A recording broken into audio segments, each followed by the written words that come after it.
Friends, कैसे हैं आप? उम्मीद करती हूँ अच्छे ही होंगे। तो आज मैं आपको करवाने जा रही हूँ कार्यपालिका का भाग 2, जिसमें मैं आपको करवाऊंगी राष्ट्रपति, उपराष्ट्रपति, प्रधानमंत्री और मंत्रिपरिषद के विषय में। अगर आपको मेरी वीडियो पसंद आए तो चैनल को सब्सक्राइब करना, वीडियो को लाइक करना, बने रहिए चैनल के साथ। तो चलिए मेरी वीडियो की तरफ आगे हम पढ़ते हैं राष्ट्रपति के विशेष अधिकार। सबसे पहला जो अधिकार है वो है फैसले पर पुनर्विचार। इसमें क्या है कि राष्ट्रपति अपने विवेक का इस्तेमाल करता है और वो क्या करता है कि अगर उसे लगता है कि जो कानून बन रहे हैं वो देश हित में नहीं है, या मंत्रिमंडल जो है वो गलत कानून बना रही है, या जो सलाह है वो गलत है, या फैसला है वो गलत है, तो वो क्या करता है, वो इसको पुनर्विचार के लिए कह सकता है। ठीक है, देखिए कैसे। मान लो ये जो विधेयक है ये लोकसभा ने पास कर दिया, फिर ये गया राज्यसभा के पास, यहाँ भी वो पास हो गया, फिर वो गया राष्ट्रपति के पास, और राष्ट्रपति को ये देश हित में नहीं लगा, इसमें कुछ गलत लगा, तो वो पुनर्विचार के लिए इसे वापस जो है लोकसभा के पास भेज सकती है। दूसरा है वीटो। वीटो पावर क्या होती है? इसे पॉकेट भी कहते हैं, वीटो भी कहते हैं, निषेध अधिकार भी कहते हैं।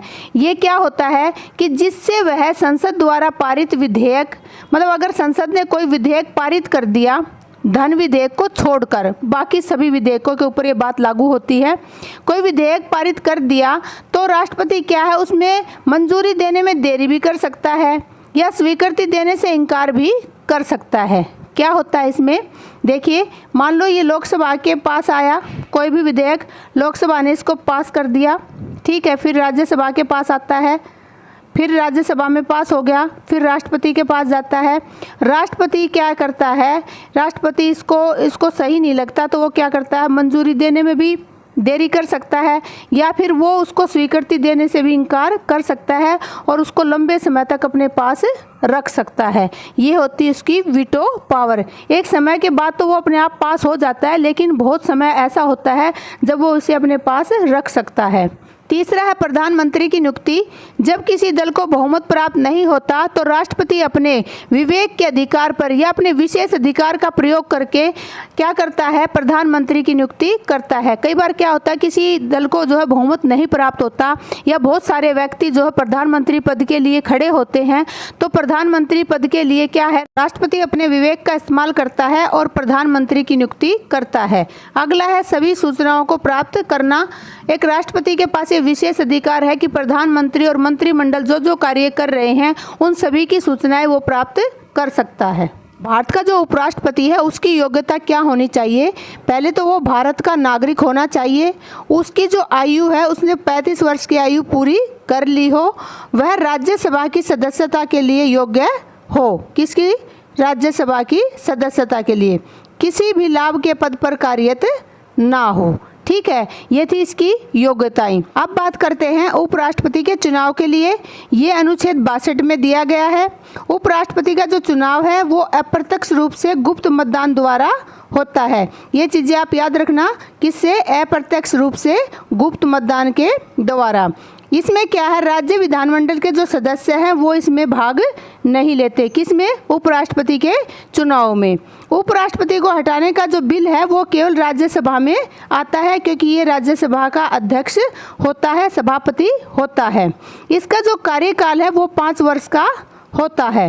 राष्ट्रपति की मृत्यु, त्यागपत्र, महाभियोग द्वारा हटाए जाने पर उपराष्ट्रपति कार्यवाहक राष्ट्रपति के तौर पर कार्य करेगा। क्या है कि कई बार क्या होता है कि कार्यकाल के दौरान राष्ट्रपति की मृत्यु हो जाए, या वो त्यागपत्र दे दे, या उसे महाभियोग द्वारा हटा दिया जाए, तो उसके स्थान पर काम कौन करेगा? उसके स्थान पर काम करेगा उपराष्ट्रपति। उसे क्या कहेंगे? कार्यवाहक राष्ट्रपति। ठीक है, अब मैं एग्जाम्पल देती हूँ कि 1969 में क्या हुआ कि देश का जो राष्ट्रपति था जाकिर हुसैन, उनकी मृत्यु हो गई और उनके स्थान पर जो राष्ट्रपति के कार्यवाहक के रूप में काम किसने किया? वीवी गिरी ने किया। आगे हम पढ़ते हैं प्रधानमंत्री और मंत्रिपरिषद। ये अनुच्छेद 74 में दिया गया है। भारत का प्रधानमंत्री प्रत्यक्ष रूप से जनता द्वारा मतदान करके चुना जाता है।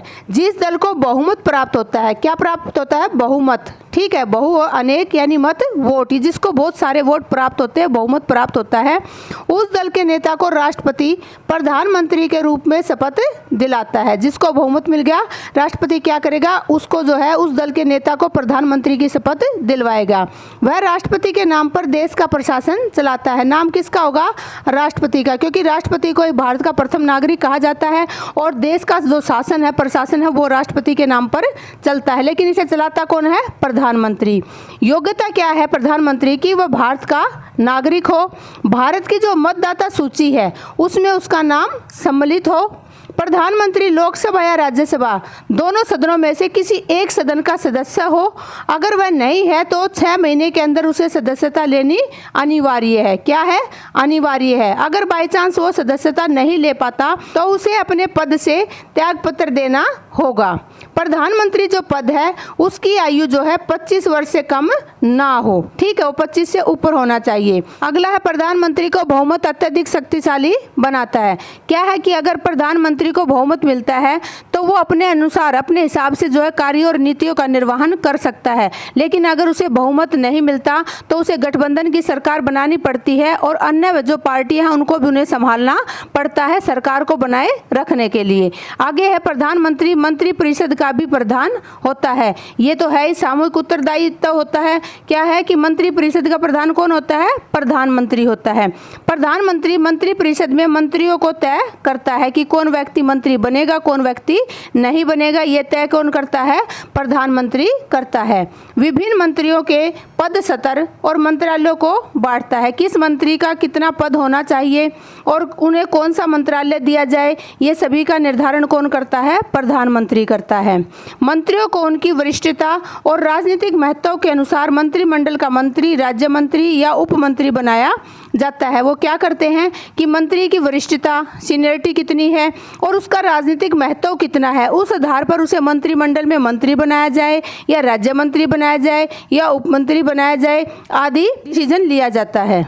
अगला है कि जो प्रधानमंत्री की मृत्यु त्याग पत्र के बाद मंत्री परिषद ही भंग हो जाती है। इंपॉर्टेंट चीज़ है कि अगर प्रधानमंत्री की मृत्यु हो जाए या वो त्याग पत्र दे दे तो पूरी मंत्री परिषद जो है वो भंग हो जाती है।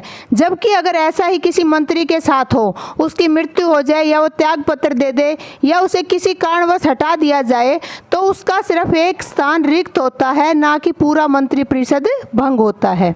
अगला है प्रधानमंत्री संसद, मंत्री परिषद और राष्ट्रपति के बीच कड़ी का काम करता है। क्या है कि प्रधानमंत्री एक ऐसी कड़ी है मंत्री परिषद और राष्ट्रपति के बीच में कि मंत्री परिषद की सभी चीजें राष्ट्रपति तक प्रधानमंत्री पहुंचाता है और राष्ट्रपति की सभी चीजें मंत्री परिषद तक प्रधानमंत्री पहुंचाता है। प्रधानमंत्री सरकार के सभी महत्वपूर्ण निर्णयों में शामिल होता है और नीतियों के बारे में निर्णय लेता है। क्या है कि ऐसा कोई भी निर्णय नहीं है सरकार का जिसमें प्रधानमंत्री शामिल ना हो और वो सभी नीतियों के विषय में निर्णय भी लेता है। अब बात कर लेते हैं कार्यपालिका की, जो स्थायी और अस्थायी कार्यपालिका यानी नौकरशाही है उसकी। तो सबसे पहले हम पढ़ लेते हैं अस्थायी कार्यपालिका। अस्थायी कार्यपालिका वो कार्यपालिका होती है जो 5 वर्ष में बदलती रहती है। कितने वर्ष में, 5 वर्ष में।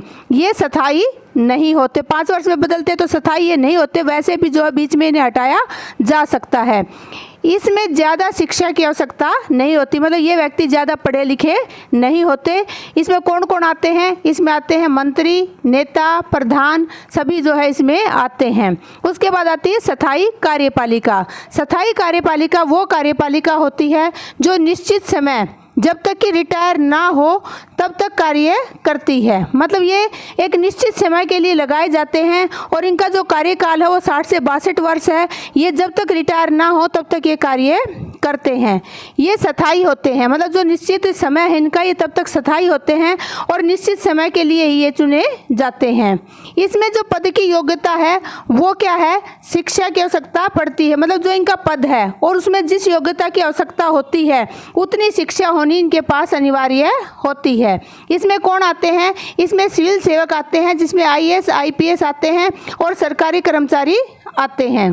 थैंक यू मेरी वीडियो देखने के लिए। अगर आपको मेरी वीडियो पसंद आ रही है तो चैनल को सब्सक्राइब करें, वीडियो को लाइक करें, बने रहिए चैनल के साथ। मिलती हूँ अगली वीडियो में। Bye bye, take care.